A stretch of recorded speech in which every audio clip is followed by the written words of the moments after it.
Երևանի փողոցներում հաճախ հանդիպող էլեկտրամոբիլների քանակն առաջիկայում էլ ավելի կավելանա։ Երկիրը եթե անցած տարի մաքսատուրքի արտոնությամբ 8000 տրանսպորտային միջոցի ներկրման քվոտա ուներ, 2026-ի համար շատ ավելի շատ 15000 հատի թույլտվություն է ստացել, բաշխումն ավարտված է, այսօր տարածեց Պետեկամուտների կոմիտեն։ 15000-ից 12000-ը բաշխվել է ֆիզիկական անձանց եւ դիլեր չհանդիսացող կազմակերպություններին, իսկ 3000-ը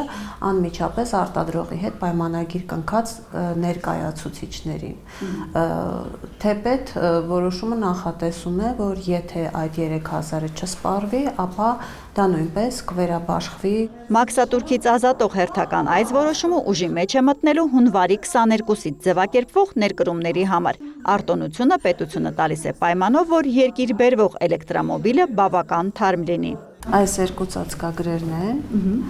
որոնցից առաջինը էլեկտրական ամբողջությամբ էլեկտրական շարժիչովն է, երկրորդը հիբրիդն է։ Ու տարածվում է այ 2023-ի դեկտեմբերի 31-ից հետո թողարկվածների նկատմամբ արտոնությունը։ Մաքսատուրք չվճարելու հետ էլեկտրամոբիլ ներկրողներից ընթացիկ տարում ավելացված արժեքի հարկել չի գանձվի։ Արտոնությունը երկարաձգվել է, ցանկում էլ էլեկտրական շարժիչով մարդատար ու հեծանիվ մոփեդների կողքին ավելացվել բեռնատարները։ Որոշման մեջ սակայն նրբություն կա։ Հիմնական ձևակերպումներից առաջ կարճ ժամանակ է տրվել նրանց, ովքեր հայտարարեցին, թե մեքենայի շատ թարմ լինելու պահանջից անտեղյակ, դեռ աշնանից պատվերներ ունեն ճանապարհին։ Ավելացված արժեքի հարկ չվճարելու նպատակով շտապեք մինչև այս ամսվա վերջ ավարտել այդ էլեկտրամոբիլների հարկային մաքսային թղթաբանությունը, հուշում են ՊԵԿ-ի մեթոդաբանները։ Մինչև սույն թվականի հունվարի 31-ը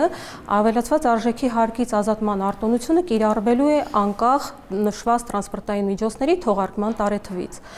Իսկ ահա 2026 թվականի փետրվարի 1-ից մինչև 2026 թվականի դեկտեմբերի 31-ը ներառյալ ավելացված արժեքի հարկից ազատման արտոնությունը կիրառվելու է Հայաստանի Հանրապետության տարածք ներմուծվող կամ Հայաստանի Հանրապետության տարածքում օտարվող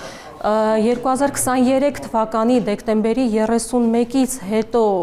թողարկման տարեթիվ ունեցող էլեկտրական շարժիչով տրանսպորտային միջոցների նկատմամբ։ Նախորդ տարվա համեմատ մոտ կրկնակի շատ քվոտան էլ արագ կսպառվի համոզված են հարկայինում։ Առանց մաքսատուրքի Հայաստան բերվող էլեկտրամոբիլն իհարկե հնարավոր չէ մյուս մեքենաների պես վերարտահանել Ռուսաստան կամ Ղազախստան, բայց մարդիկ հաշվում համոզվում են, որ արտոնության շնորհիվ դրսից էլեկտրական տրանսպորտ գնելը ձեռնտու է, նկատում է Լիլիթ Մովսիսյանը։ Մաքսատուրքի դրույքաչափը 15% է էլեկտրոմոբիլների համար, իսկ ավելացված արժեքի